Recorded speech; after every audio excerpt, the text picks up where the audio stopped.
I mentioned a legacy burden. I think I've been using it wrong, but it is legacy. We want to make sure that our family carries on with every opportunity that we had, Anybody that suggests you're gonna go start a business and it's all gonna be like hunky-dory, it's not. Like, it's tough, and it takes a lot of grit. Like that first year, I still had a day job. We have big dreams and goals, so I think that helps motivate us to keep going. And sometimes that means long days. Right. Sometimes you leave before your family's awake and you come home after they're asleep. It sounds negative, but you can also normalize putting in hard work. Like that should be something that we respect. Like there will be days when you work more hours than you're normally awake. Like there will be days when you spend more money than you used to make in 6 months. Phone calls about taxes that freak you out. We're Christians, and so we have this deep spiritual root that does give us a sense of peace. And then we have a tribe around us, like a really strong group of friends that care about our well-being. What does the next 5 or 10 years look like? Definitely giving more opportunities to our employees to grow. We want them to be homeowners. We want them to be truck leaders. We want them to be able to be mentored and grow. We're looking for ways to mentor these young men that really need mentorship. I know we did when we were in our early to mid 20s. And so whatever we can do to pour back into them to help them grow is what we're gonna do. Why do you guys feel it's important to build something of your own? More impact in your community, in your family. There's so much more than just the service we provide.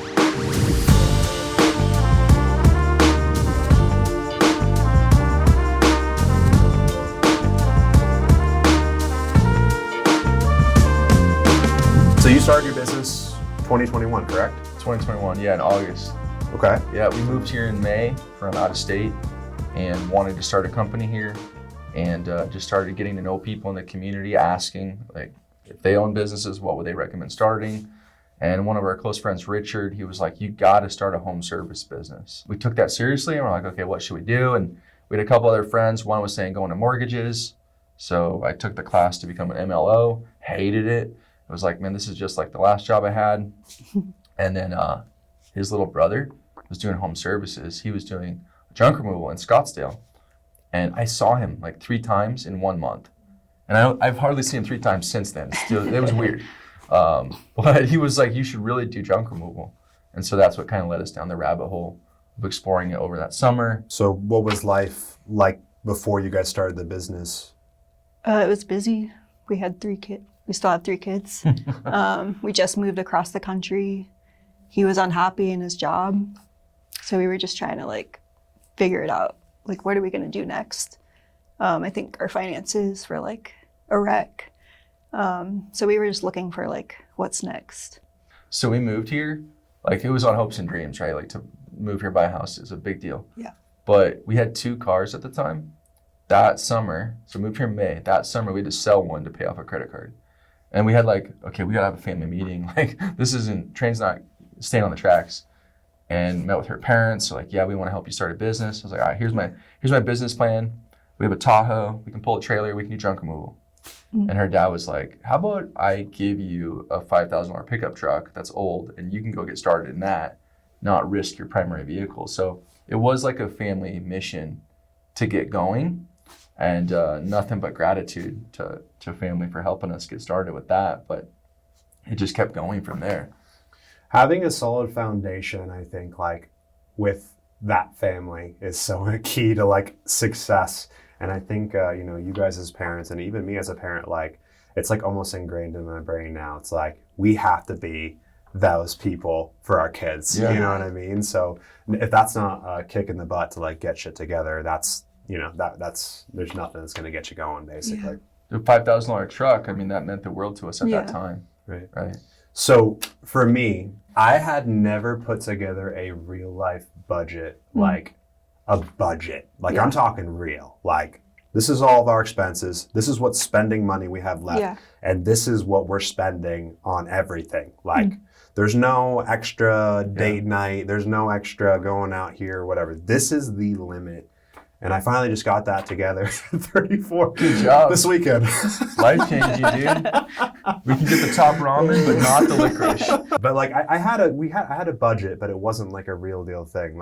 Is that something that you implemented at that time, or do you guys is that something you implement now, or? I think we were fortunate enough to have people come alongside of us we got married at 19. So around that time, and like taught us those life lessons early. I feel like it's still something we need to implement and practice for sure. You don't do it once, right? Like the budget's constantly evolving. Right. It's a practice, Yes. right? It's a practice of the budget.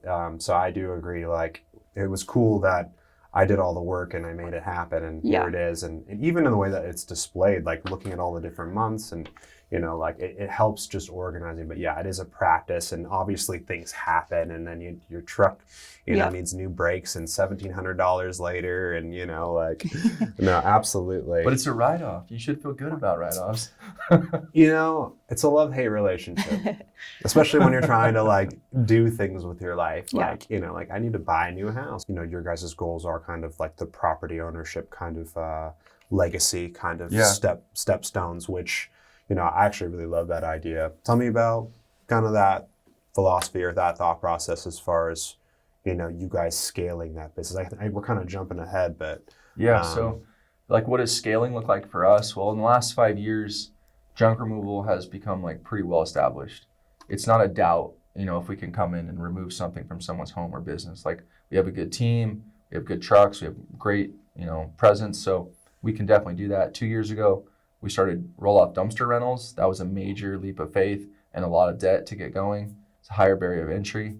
This year we started demolition. So between those 3 legs of the stool, like it completes the picture that we were looking for as far as like a local waste management company offering those different services. There's other areas we can expand into, but like what does the next 5 or 10 years look like? Definitely giving more opportunities to our employees to grow. Like we want them to be homeowners. We want them to be truck leaders. We want them to be able to be mentored and grow in what their goals are. And so, if we can provide a platform for them to accomplish that, like that helps us meet our goals too. Definitely like commercial property and being able to diversify and go into real estate. Like there's so many future goals. Yeah, I love that that idea of investing into your employees. And for me specifically, I'm coming up on one of my first employees being a year at my business, which is really epic for me. Like the fact that we were able to keep somebody for a year, they like their job enough that they're here. Now my intention and my mindset into that is like, okay, how do I keep this person here? How can I offer enough value in their life and, embellish their life while I'm also embellishing the business and all those things. And, it's a cost factor, and inside of that growth, it's a measurement that you have to consider and all that. So that being said, like how many employees do you guys have now? Or so outside of our family, there's 2 full-time employees. And, since they were hired, we've been intentional about paying them better than all of our competition pays their employees. Like we do everything that we can to pour into them. We started doing twice a month meals at our home on the work clock, right? So we're not doing it after hours. Like they're invited into our home. Megan cooks a beautiful meal, and we have camaraderie together, right? We also offered the opportunity to do like a book reading program, which may sound pretty nerdy, but for us, our 20s, a lot of books were poured into us that helped us grow as people. And so not only like will we provide the cost of the book to them, but we'll like financially reward them if they read it and like follow through on that. So we're looking for ways to mentor these young men that really need mentorship. I know we did when we were in our early to mid 20s. And so whatever we can do to pour back into them to help them grow is what we're going to do. So yeah, we kind of jumped up here, and I did want to kind of touch on some things. So what did like business, you guys moved here, you started a business. What did that look like the first year? And I know that there was kind of some support from family inside of that, but what did that look like? Business sense, but like also like personally, like you guys had 3 kids too. So it's a lot of like time investment. Tell me about that. It was super gnarly. Yeah, for sure. The first 4 years was incredibly difficult in our business.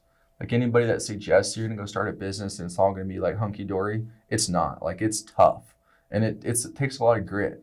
Like that first year, I still had a day job. So nights and weekends we did junk removal. Sometimes that means you start at 5 a.m., you work till 7:30, then you go to your day job at 8, you work till 5. In between, you're trying not to be on your phone too much because you actually have a day job. But like you're trying to like plan jobs for that night, and then you're gonna go work from 5 p.m. till 9 p.m. which by the way, the dump's not open at that time. So then you need to be back up the next morning at 5 to dump. And it was gritty. So we were talking about the idea like Saturdays are a work day for us. And it's been that way since we started. So what does that mean? That means you might miss Little League games on a Saturday morning. Right. The other dads are there and you're you know, planting something for your kid's future. You're not necessarily going to be at every single thing because you're trying to go grow, you know, a future for your family. And you know, we talk about legacy a lot, and like our kids don't necessarily understand that right now, but hopefully they look back and see like, wow, those dumpsters you did at 4 a.m. or 6 p.m. or the junk removal you did on Saturday, and you invited the kids to help you, like that built the family mission. I would say that's what you just mentioned there is probably the most difficult thing about what I do. And fortunately, like, I mean, this last weekend I had it off and I was very grateful for that. But most weekends, nice. I mean, you know, a lot of events and things, you know, we're a marketing agency. We have to be at those events and they're happening on the weekends. So it's like, I do miss a lot of time. And fortunately enough for me, my son is still pretty young at 1.5 years. I mean, when they're older and those little league, you know, games and that kind of stuff, I mean, it kind of hits a little bit harder, but I definitely resonate with kind of like the pain, if you will, of that. It's just the pain of discipline, right? so difficult, but like the payoff in the end and what you're building. And I mean, like that's what I literally have an internal voice inside of me, like this is, you know, he's gonna understand. I'm not there. You know, he's gonna, you know, this is it. This is for my family. And you know, I mentioned a legacy bird, and I think I've been using it wrong, but it is legacy. You know, we want to make sure that our family carries on with every opportunity that we had. You know, even if it's as simple as a $5,000 truck. You know, like that's a very important key aspect of my philosophy. So I resonate a lot with that. So Megan, maybe you can kind of dive in a little bit of, you know, how did you guys divide the responsibilities between the two of you in the beginning years of the business? Well, we both go out in the truck. I remember writing down like the income, like on paper, and like doing the expenses, like on paper. But yeah, he was doing the physical work, and then I was trying to learn to do the behind the scenes, and then like managing the household. I feel like we're still doing that now. Yeah, that's a big factor, man. Like anyone that thinks that, or any man that thinks that, like they go to work and like that's like the sole job. Like Nicole, like my wife Nicole, I mean, she is a beast. Not only is she like one of the best cooks that I know, and I get to like eat amazing meals all the time, but she's like, you know, that's like the foundation of your kids right there. You know what I mean? So it's just an equal importance. And so I think that in that there can be struggles and like, you know, like day to day, you know, it's here or there, you know what I mean? So tell me, like, how do you guys manage that, you know, those struggles of, you know, whether that's a frustration that you guys have with each other, or maybe, you know, it's something that's actually a grace. Like what's the thought process on that? As a wife, like it can be easy to get into this mindset of like, oh, he's gone all the time, and like get negative about it.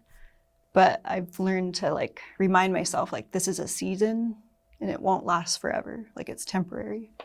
So just learning how to support him and be like a good wife, like knowing that he's out providing, and that he doesn't necessarily want to be gone all day, but that's what the season is that we're in right now.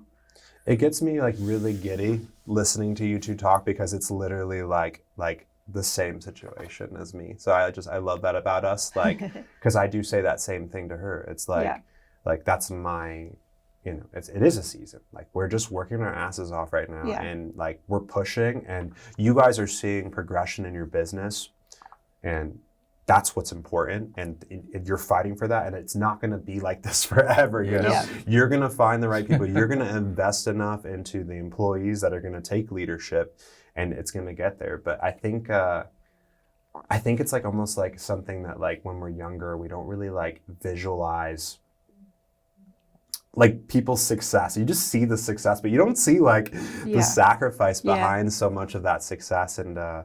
And when we're living it, it's hard to get like kind of distracted, and you know, it feels overwhelming, but like, but it's happening for you guys, and I'm so excited. I mean, like for you guys and that energy and the way that I relate to you guys so much, I love that so much. So Can I play out 2 conversations Yeah. as examples, like to touch on the whole I'll do like it. supportive wife? So here's one scenario. It's I missed a Little League game. Megan could go to our son and say, hey, your dad missed another game. And she could make me look like trash to our son who knows I'm not at the game, right? Just as an example. Or she could say, hey, your dad's out providing for our family so that we can afford opportunities for you to participate in Little League. Like, we're so proud of what your dad's doing for our family.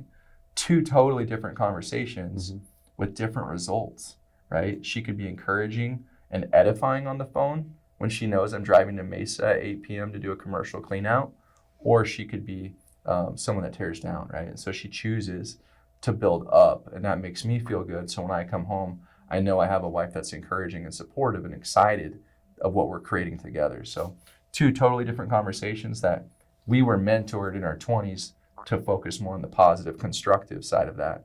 And we don't always get it right, but we're definitely, working through it continually. Yeah, I love that. Yeah, no, that's definitely a factor. Is the narrative, which is not even just like the external narrative; it's the internal narrative too. You know what I mean? Like, and again, like not being perfect and knowing, like being able to sway back to that. That's also a practice, just like your budget, right? Sure. 100%. So, a couple years in, kind of getting your footing.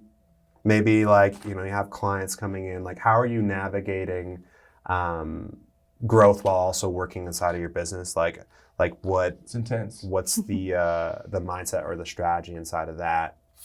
Yeah, so I'll use an example, and I'm going to rewind 15 years. So when we were in our 20s, we got married at 19.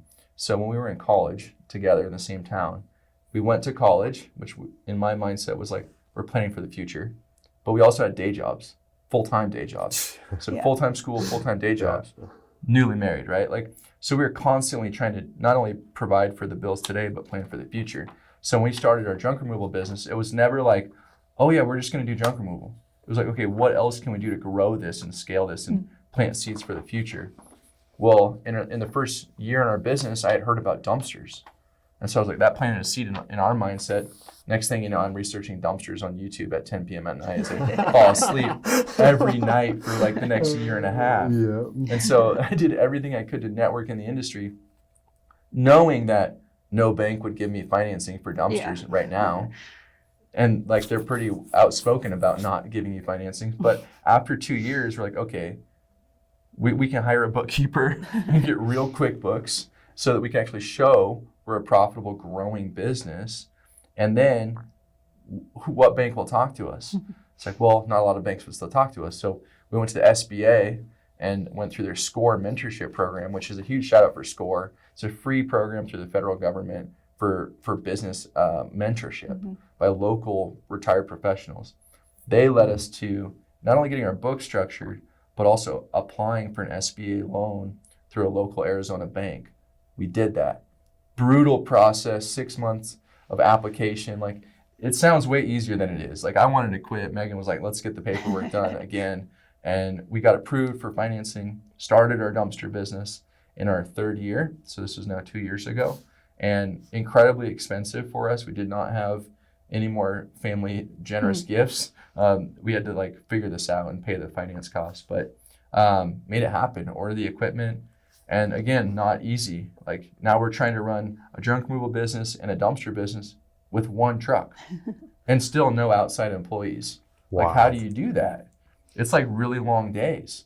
So from 2024, in October, we were working insane hours. Like, when people say they work 80 hours a week, you can do that, but not for very long. Like, you get pretty roughed up.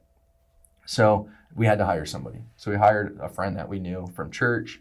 He was like an answer to prayer for us. Super flexible schedule, willing to work crazy hours. And so we made it happen. He worked with us for a season, and then we needed to hire a different person. They worked with us for a season, went on to the next. I think we went through like 3 employees within 6 months, but we ended up finding somebody who's now been with us for a year as well. Right. And again, an answer to prayer to be able to have a reliable, physically capable person that would be like a force multiplier in our business, but still with 1 truck. Right. So then 2025 was absolutely the hardest year. Like, because we're scaling both businesses. At this point, the junk removal is doing really well. Dumpsters is picking up, and it's way more driving. Like I can remember driving up Spur Cross at 11 p.m. to drop off a dumpster because I know the property's vacant and I don't have to do it tomorrow. I can do it tonight instead of sleeping. Like, great idea. Like, this is perfect. It'll work out great. The grind. Set me up good for tomorrow. And that like had to be our attitude in order to spin all the plates. Customers were happy. Bills were getting paid. Like, health sacrifice. Right. For sure. It's a trade-off. Like, you can't do everything and do it all well. But then going into last fall, like, okay, now is the time to order a truck. Great tax write-off. Ordered a dump truck just for junk removal. So now I can separate the roles. Started training that one employee to drive it. Very scary, handing a $90,000 truck to a 22-year-old. Yeah. Saying, take care of it. It's like a baby. Oh like, my gosh. This is more expensive than anything we own. Please drive safely and don't run over people. Right. Like, it's scary, honestly. Well, we had a family vacation plan for December. And so, like, okay, not only do we need to hire another employee, but we need to set up a CRM. Yeah. And like you need to be able to collect payments and stuff while I'm not on the truck with you. Right. So that like next 2 months was pretty intense. This was now last fall to be able to set that truck up so they could independently run. Right. And it worked. Like it actually worked. And so now our roles are separated. The junk removal team, they're working right now. They have like 6 jobs to do today. Right. I did dumpsters this morning before this podcast. So like we're able to separate the roles a little more. Right. And it's intense. Like there's a lot of long days. It's exciting though. It sounds like you're finally like I mean, first off, it's hard work no matter what. Like if you're going to be an entrepreneur and you're going to do it, it's like I feel like again there's like that hidden like just like oh he's a successful business guy. Like no, like there's just so much work behind it, and then adding the 3 kids and the family and all that stuff too. So thumbs up for you guys doing it and staying through it. But part of that too is, the patience that you have to have inside of that, and then recognizing the seasons aspect of that is so like key. Like I'm just hearing you saying like on those hard days, like this is just a season. And that's really like the mindset that you have to have. Like you can't there's no other mindset. It's like, I'm not going to make this otherwise. It takes a lot of grit. I recorded a Facebook reel like maybe at the beginning of 2025. And I called it There Will Be Days. Like there will be days when you work more hours than you're normally awake. Like there will be days when you spend more money than you used to make in 6 months. Like there will be days when you get like phone calls about taxes that freak you out. like you're going to go through things that you're not prepared for. I think one of the biggest things for us is our faith. Like we're Christians, and so we have this like deep spiritual root that does give us a sense of peace that I don't know if everyone else has, but it definitely gives us like a stronger foundation. And then we have a tribe around us, like a really strong group of friends that care about our well-being. And so they check in on us. We touch base with them regularly. And so I would say that has helped our mental health, continue to stay sane while we try to go hard in our business. Yeah. So I've been waiting for the moment for this because, I mean, this is only our 3rd episode that I've filmed so far, but there's an aspect of what I am finding interesting, which is, like as humans, and this is what Built by Humans is all about, is like we're creators, right? Whether you're creating a business or creating documents on an Excel sheet for blah or whatever, we're all creators in a sense, trying to seek purpose. And inside of this like kind of mission that I'm trying to seek out and just kind of I'm interested in, it's like something that hasn't popped up was faith too much. And in our family, like I was brought up Christian, I am very much spiritual. I do have a lot of like big universe energy vibes, but I'm not like totally connected and grounded with a religion in a sense. So I was waiting for that to like kind of come in because that's like a big part of purpose for so many people. And I think it's it's like just a solid block for some people that just helps people get through. So that's interesting. And with that being said, I mean, like there's like obviously a lot of challenges with business, and there's always going to be challenges, even when you get, steady or whatever that's going to be. What have you guys seen in yourselves that has changed like over the last, 4 years of this business, this journey? Like what's exciting that you have learned, or like what do you see in yourself that's different? I think like our capacity has grown, the ability to handle all the plates that we have to keep spinning, like our endurance. We have big dreams and goals, so I think that helps like motivate us to keep going. Yeah, we have goals about starting other businesses, not only in Arizona, but other states. Like we kind of have this disease of entrepreneurship where we see opportunity everywhere. But to answer your question, capacity was the same word I was going to say. Yeah. Like when you stretch your rubber band, it doesn't go back to the same size, right? And I feel like we've gone through that since we got married at 19. But in the last 5 years, like we do way more now than what I actually thought a person could do. Like, and sometimes that means long days. Right. Sometimes you leave before your family's awake and you come home after they're asleep, and like you don't have to make that a negative thing. Like it sounds negative, but you can also normalize putting in hard work. Like that should be something that we respect within common sense. Right. You need to be present as a husband, as a father, like in your community outside of just work. But there will be seasons when you grind it out and your capacity does stretch, and you need to be able to have people that you can call to lean on. Right. Like, hey, am I out of line here? Like, right. Hey, this is a season. Like you're gonna get through this. Right. Yeah, I would say that's like one of the most difficult days for me. Is like when I wake up before my son wakes up, and then he's sleeping and I come home. And there's not really any narrative that I can think of in my head that makes me feel good about that. Like I know it's a season and stuff, but like that's like probably like my toughest thing right now to deal with is those long days like that. That's a good thing. That shows you love your kid, right? Like you want to be a loving father. Yeah. Like that shows your compassion and your love as a dad. I think that because we had kids so young, we were just ignorant of all of that. Like we were just trying to survive. Yeah. Right. So we didn't necessarily, we had to like grow into that compassionate fatherhood. But like for you, that's a good quality. Yeah.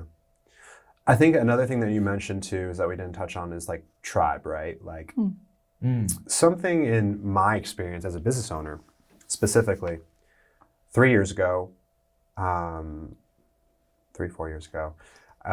somebody like, I don't know, in my network, I've always had a really strong network because I'm in Cape Creek. This is my hometown, been here my whole life. But somebody was like, hey, you need to come to this networking meeting, like, okay, yeah, sure, why not? Like, and I got invited to go to a BNI for the first time. I'm like, what the hell is this? I do not want to stand up and do anything like this ever again. And then I ended up off and on, I ended up going, and then I ended up like turning into kind of a tribe. It's like an entrepreneurial like tribe of people that I know specifically throughout this entire journey of networking, and it's actually a really powerful thing. Like to like watch other people's successes, because that's what you see on Facebook. You don't necessarily see like all the negative, but then also as a marketer and as we've grown into a lot of these people's businesses, like seeing their negatives too, being like, oh, that's like so like human of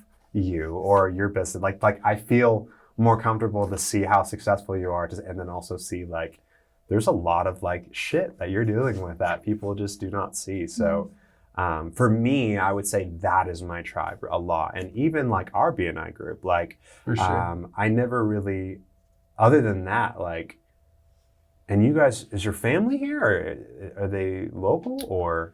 So we have now, Megan's parents are here, and we have a cousin up in Prescott that we don't see enough.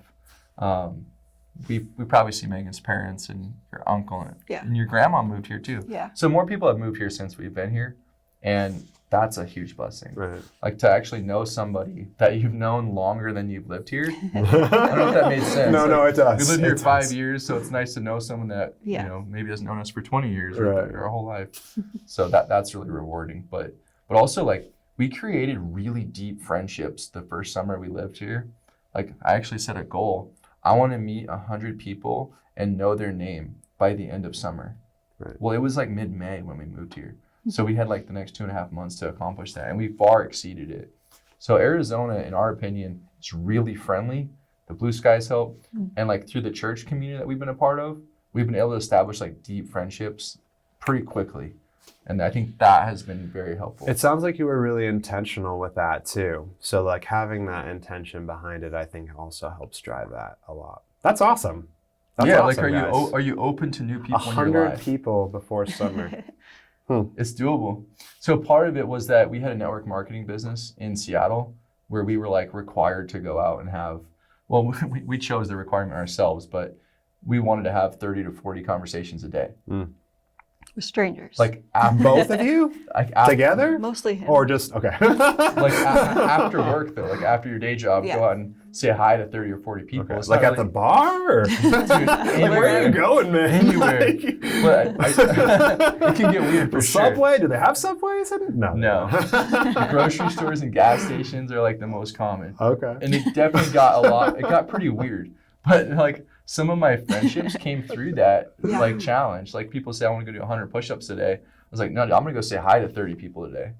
And like we met some of the most amazing people. There's also a lot of awkward conversations too. But I just share that because it was like a muscle that we developed. Like we're going to go learn how to talk to people. Right. We're going to go find a way to say hi and make new friends. Right. And that helped us when we moved here and like reestablished a community around us. Right.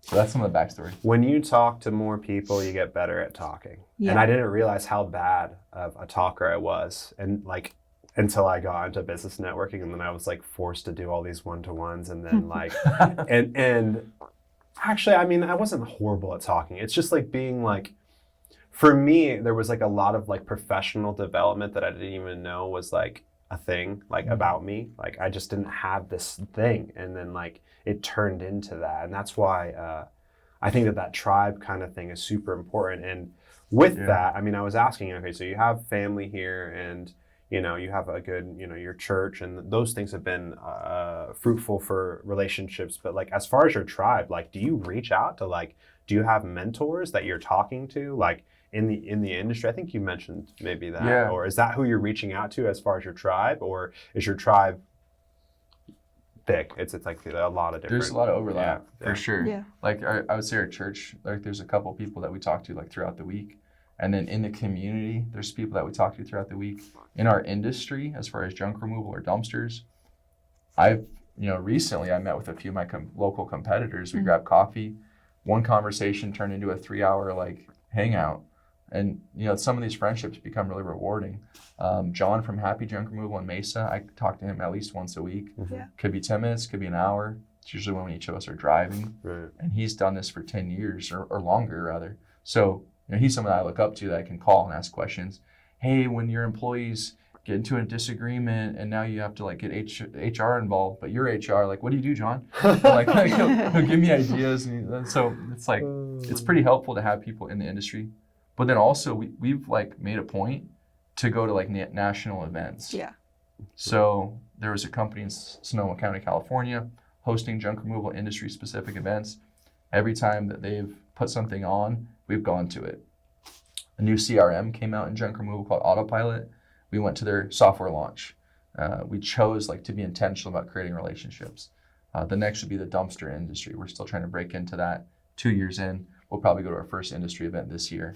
So we're trying to be intentional to network, not only like hyper locally, but also like in our industry. Yeah, that's good.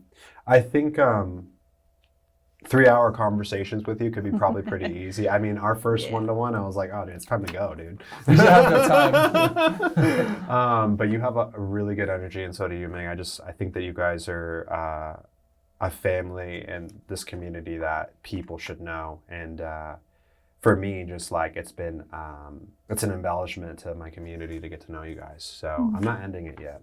Hey, thank you. But it's just that thought. It yeah. is. It's like, even when you came to the group, you know, you just had good energy. You fit in with Thank us. you. So I love that. I give my dad credit for that. It's good. Yeah, brief interjection here. So my dad started a company in our house when I was 8. And so between 8 and 10, I watched him do the day job thing, sales, commission-only sales job, and then start a business in our family room that like kind of took over the house. And so like I watched him work the nights and weekends. And then he would invite my brother and I to like business meeting with adults and like teach us how to talk to adults and how to network. And so my dad gets a lot of credit for that energy that you talk about, like being intentional in a room to make the other person feel special. Like, how can we do that? Mm-hmm. I think I saw that in my dad. And so like, you know, for us, I know for myself, it was definitely my upbringing that led to that. Yeah. The network marketing gave us a lot of training. So are you making your sons sit in meetings with you then? Do as many as possible, yeah. I don't know if B and I would be kosher with me bringing a 13-year-old boy. They would be fine. There's been a few actually that I've come up and they made them do their little spiel and everything. Really? Yeah, I'm pretty sure Chris Pugsley did that with her daughter. Evelyn has done that with her daughter as well. So yeah, We should 100%. do that. Yeah, get up It's a there. rite of passage. I also give a lot of credit to my upbringing as well. My mother was very, she's a community member, very much outspoken, and she, didn't allow us to not make our own doctor's appointments. Call the doctor, go ahead. Yeah. Damn it, like I have to call the doctor. Like, we gotta start doing you that. know, like and just like be a human, like have to interact and do those things. Yeah. And I wonder, like, there's all these like philosophies and things, and like I think that it can get kind of crowded, like when you're trying to be an adult, like, oh shit, I need to do that or not, like so I hope that when my son gets old enough and he stops babbling and starts talking, that he, I have some of that to give to him a little bit. But yeah, again, it's like good philosophy, but again, it's a practice to try and get into, making that happen. I mean, you're here. This is the pinnacle of your success. You're here at the Built by Humans podcast. This is a big deal. When I talked about this at the beginning, I was like, this is a great idea. Yeah, start a podcast. Yeah. Like, be on your podcast and start to get like, raise the bar. I'm getting a little nervous here. Yeah. No. It's like, I think it's nerve-wracking just in general because you don't know what to expect. But like, for me, it's been really interesting doing this. Like I've been doing this for other people for a long time, but now it's my own. So it's like, it's weird, but exciting because I get to like talk. Like I like podcasts. Like Diary of a CEO with Stephen Bartlett. Like, that's like my favorite podcast, and it inspired me like to talk to people in my network. Like instead of like, and it's also a marketing aspect as well, which I wanted to talk about next. Marketing for you guys. You do really good on social media. Yeah. Who taught you how to do that? So we took a class through the company in Sonoma that he mentioned. And they basically just taught us everything that they did. And they have a lot of organic reach. Like haven't paid for Google ads. So they just like literally taught us step by step what to do. Right. And if you actually go do it, it'll work. That's good. So I just started doing. Can you give us 3 ideas of what they told you to do? Yeah. So they told us to start taking really good pictures. People don't want to see the junk. They want to see who's coming to remove it. Mm-hmm. So we started doing that. They told us to post in Facebook groups daily, every single day. You guys yeah, I was just about to say, you don't get in trouble for that? We get in trouble a lot. Okay. We get in trouble a lot, but it is what it is. It's what it takes. But I did research some of the rules. So like kind of learned like, okay, you can post in these ones once a week. These ones you can get away with daily. What's your thought process on text hooks? I don't know. I feel like I like to be more genuine. Like we say like, hey neighbors, we're Garrett and Megan. This is our story. This is why we do it. Mm-hmm. That works for us. Authenticity. Yeah. Okay. AI has brought some creativity into like the text, right? Yeah. As far as what's on you call it creative. Mm-hmm. That's one where, you can call it creative concept. Yeah, we've been playing around more with the creative stuff recently, like the AI photos and generating like funny stuff. But that's you though. Yeah. Yeah, you do great. You do a good job. It's pretty fun. She does do a good job and she's consistent at it. Yeah. I think what that's we've the key. recognized in our competitors is they're just not consistent. Yeah. They might try it one day and then they get busy with work, and we understand. Like, we totally understand. But like, I heard a marketing company from the East Coast make a comment. He said, I've told my clients that when they go out to a customer's house to do a job, whether it's junk removal or anything, the job is not over until they have recorded content, preferably video of a smiling face talking about what they just did. And if you'll do that consistently and post it halfway decent, people are going to follow on to that. Mm-hmm. They see it's you recording it. Like, they're, as much as I love like beautiful cameras and equipment, you can't always do that. Like, I can't take Alex with me to every job, but my phone's with me, and I can record 15 seconds throughout the job, use CapCut or something to smash it together and do a reel. Or send that stuff to your guy. Like it's hard enough to get I better not talk. No, it's real though. Just like recording the content. No, it is that simple. And I actually do, like, I'm an advocate, even though we are social media marketers and that's like what we do. Like, I tell people, my clients, it's like, just take a video and send it to us. Like, we can do the rest. We can post it. We can make it happen. It's that simple. But you guys are doing it, and I just want to give you feedback that it looks good, and I love your messaging too, and you both do a good job at it. And I think you guys are a perfect story of it being, just being consistent and the organic pushing of that stuff, and as well as the community groups. I mean, that's just a key play and strategy. Like, it's like now, how you implement those things, like whether you're being spammy or offering value or whatever those things, that there's a lot of more thought process to that. What's your tagline? Send us a picture of your junk. So that first truck we had, like the first truck we had these 8-foot panels that I made in our driveway, plywood that we painted white, and we staked it into the side of the truck, both sides, right? And we had a local Fast Signs or something print off this like vinyl sign that we could bolt it onto the plywood. Right. And it said junk removal, huge, around town, really small. And then it said, text us a picture of your junk with the phone number. And although that comes off a little risque to some people, like to us, it made so much sense. We do junk removal. Did you ever get any inappropriate junks? So only one time have we had a guy call us for sex. It was a guy seeking other men. Okay. And it was recently. He responded to an ad. So I had to let him know, hey, that's not the service that we're offering currently. So, but did you still put him in your CRM as possible? He did not get lead disqualified. This is a bad lead.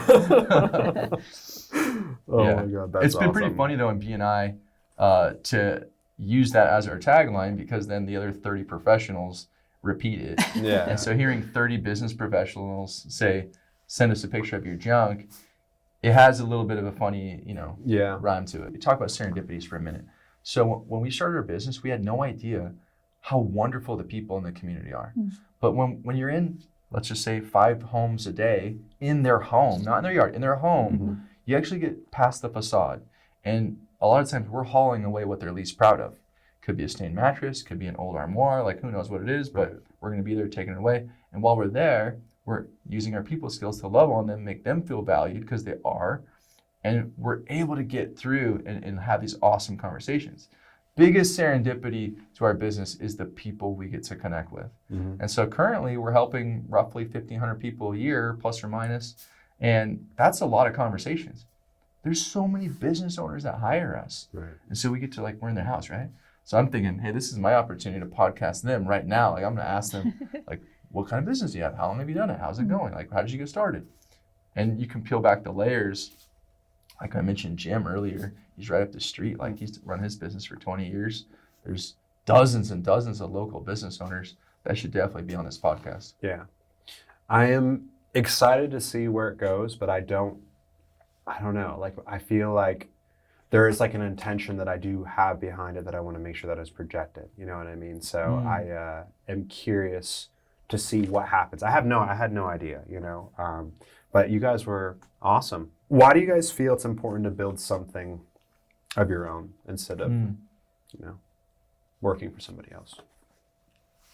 I feel like you can have such more impact in your community, in your family, clocking in 9 to 5, you're building someone else's dream, right? So there's not really room to do your own thing or leave a legacy for your kids or